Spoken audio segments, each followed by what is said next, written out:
Bonjour à tous et bienvenue sur cette dernière vidéo de l'année 2022. Aujourd'hui, je vous propose de faire le point sur cette année qui se termine et surtout, je vais répondre à toutes les questions que vous m'avez posées sur Instagram.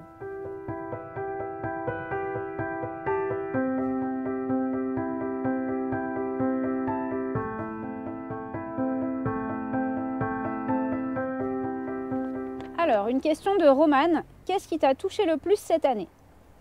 Alors, pour la petite histoire, Romane faisait partie du petit groupe de voltigeurs que j'ai eu fin août lors d'un stage de voltige que j'ai donné dans la Drôme.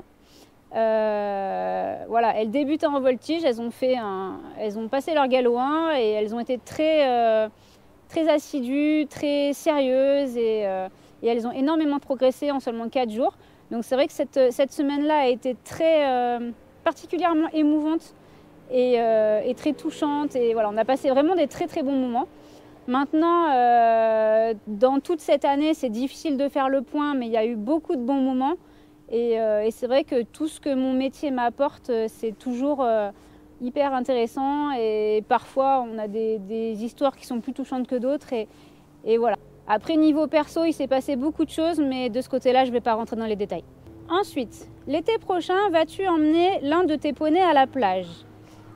Alors, pour tout vous dire, c'était déjà prévu cette année en fait. Normalement, cet été, j'avais prévu d'emmener Shams à la plage en Camargue.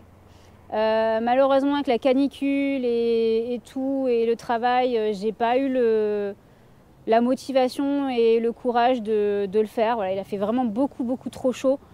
Et du coup, j'ai un peu lâché l'affaire pour cette année. Mais l'année prochaine, Shams, elle fêtera déjà ses 20 ans. Et c'est vrai que même si avec les autres chevaux, j'ai l'impression d'avoir vécu beaucoup de choses avec elle, même si elle a déjà 20 ans, il manque des maillons à la chaîne de notre aventure à toutes les deux. Et c'est vrai que ce petit séjour à la plage, c'est vraiment quelque chose que je veux absolument faire avant qu'elle prenne sa retraite. Donc l'été prochain, j'espère vraiment qu'on aura une température un peu plus normale et qu'on pourra vraiment faire cette sortie et faire cette aventure et qu'on pourra évidemment tout filmer et faire une vidéo de ouf sur la plage en Camargue. Comment fais-tu pour garder tes chevaux dans un état de forme impeccable malgré leur âge ? Alors, j'aime bien cette question et j'ai envie de dire que, en fait, moi, j'ai pas l'impression de faire grand-chose avec mes chevaux. C'est juste que j'essaie de passer un maximum de temps avec eux. Je les observe, j'essaie de les écouter autant que possible. Et c'est vrai que voilà, si je sens qu'ils ont besoin de quelque chose, j'essaie de faire en sorte de leur apporter ce qui leur manque. Et tant au niveau des soins que de l'alimentation, que du travail, que voilà. C'est vrai que là, depuis le début du Covid, ils ont besoin de sortir parce qu'ils ont vécu toute leur vie un peu les concours, les randos, les événements à l'extérieur. Et c'est des aventures qu'on a vécues ensemble et on a passé, je pense, aussi bien eux que moi, des très bons moments. Et je pense que ça leur manque énormément. Malheureusement, la vie fait qu'on ne peut pas toujours faire comme on veut. Entre le Covid qui est arrivé et les événements de la vie, c'est toujours un petit peu compliqué. Mais je pense que ça, c'est ce qui leur manque le plus. Mais voilà, sinon, tout le reste, c'est vrai que j'ai pas l'impression de faire grand-chose. Voilà, je les observe et je les écoute, c'est tout. L'année prochaine, vas-tu reprendre les concours ? Alors, comme je disais sur la question précédente, j'espère pouvoir reprendre déjà en priorité les treks. Parce que moi, ça me manque beaucoup. Shams, ça lui manque beaucoup, je pense aussi. Bon, Ulysse aussi, mais bon, à 26 ans, je pense que ça risque d'être un petit peu compliqué d'assumer une journée de trek. Mais voilà, c'est vrai que moi, vraiment, ça me manque et j'espère vraiment qu'on pourra déjà reprendre les treks. Après, en ce qui concerne les concours de voltige, c'est toujours un point d'interrogation en fait chaque début d'année parce que je ne sais pas qui je vais avoir en équipe, je ne sais pas quel niveau. Voilà, c'est toujours un point d'interrogation quand il y a les inscriptions en début d'année qui arrivent. Donc si j'ai des équipes qui tiennent la route et que Tintin il est toujours motivé et qu'on arrive à faire des choses pas trop mal, pourquoi pas ? Maintenant, voilà, je ne peux pas m'avancer, donc on verra l'année prochaine.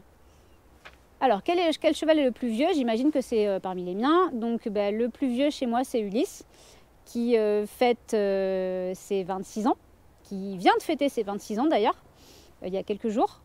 Donc voilà, 26 ans, mais toujours en forme, toujours avec son caractère. Et malgré tout ça, des fois, il oublie qu'il a 26 ans. Donc il n'est toujours pas hyper évident à gérer, mais c'est pas grave, on s'adapte, on fait avec. Et il a la pêche et ça fait plaisir, et pourvu que ça dure. Pourquoi avoir choisi d'être monitrice et pourquoi la voltige? Alors, pourquoi avoir choisi d'être monitrice? On va remonter à loin là.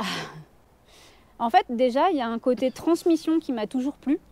Ça, c'est la première chose. Transmettre des connaissances et transmettre une passion, ça, c'est quelque chose qui m'a toujours plu.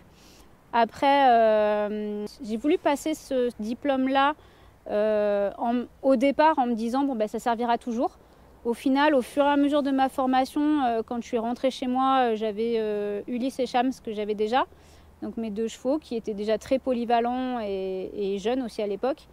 Et ils s'y sont bien prêtés au fait d'être montés par d'autres cavaliers beaucoup plus débutants.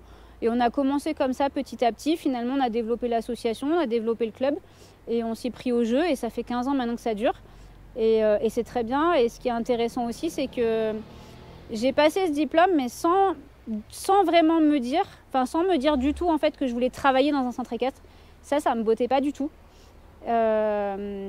Mais voilà, je m'étais dit ça servira toujours et au final j'ai réussi à monter ma petite association et j'en suis très contente et je suis très heureuse de ce que je fais et je suis très fière de ce que je fais et voilà, pourvu que ça dure.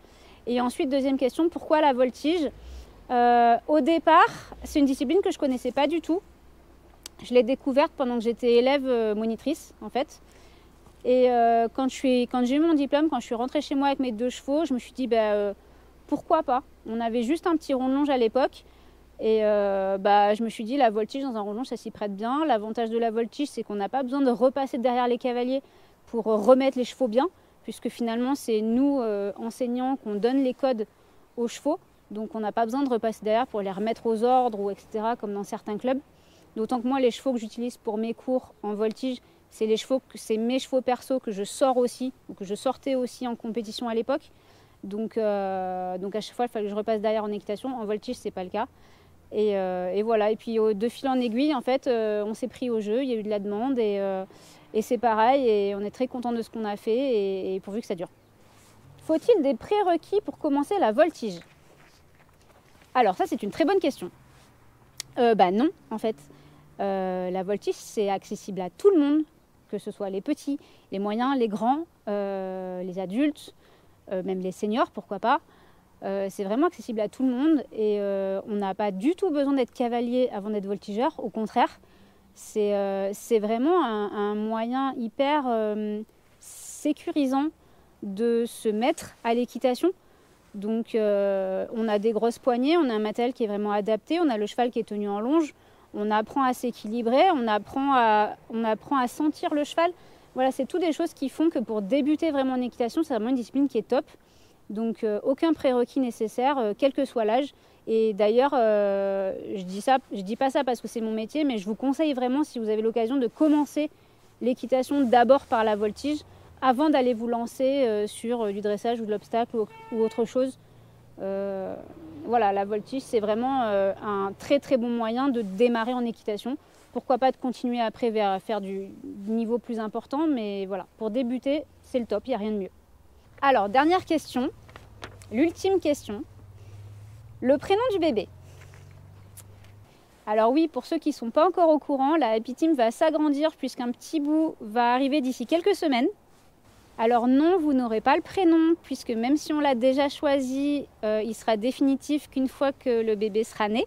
Ceci dit, si ça vous amuse, vous pouvez toujours faire vos pronostics sur le prénom et la date de naissance dans les commentaires.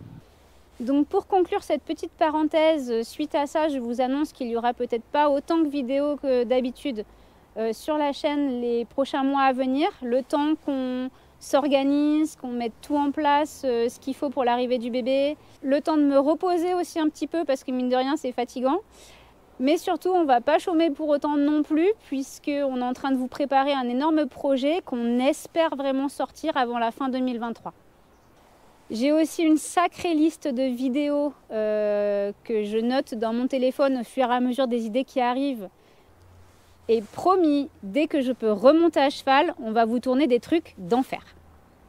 Voilà, cette vidéo est maintenant terminée. Je vous souhaite de passer un très bon réveillon du Nouvel An, une belle année 2023. Faites en sorte qu'elle soit encore plus belle que les précédentes. Prenez soin de vous, réalisez vos rêves et on se retrouve l'année prochaine pour de nouvelles aventures ici ou ailleurs.